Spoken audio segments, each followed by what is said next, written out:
যোৱা কেইদিনমান আগত কংগ্ৰেছৰ এজন মুখপাত্ৰই কৈছে যে অসমত ৪৮টা সিট মুছলিম মানুহৰ কাৰণে ৰিজাৰ্ভ হ'ব লাগে। আমি যেতিয়া কওঁ ৰিজাৰ্ভ হ'ব লাগে, আমি কওঁ অসমীয়াৰ কাৰণে ৰিজাৰ্ভ হ'ব লাগে। তাত হিন্দু আৰু মুছলমানৰ পাৰ্থক্য নাই।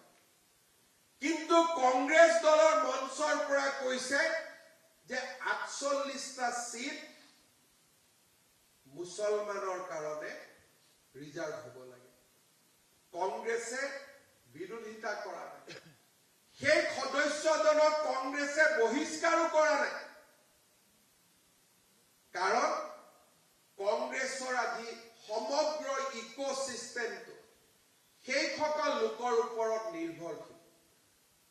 তেখেতসকলে জানে যে এইসকল লোক আমাক ভোট দিব, কিন্তু তেওঁলোকেও বুজি পোৱা নাই যে যিদিনাখনেই অসমত ৫০% তেওঁলোকে ক্ৰছ কৰিব, সিদিনাখন কংগ্ৰেছতো তেওঁলোকৰ প্ৰয়োজন নহ'ব।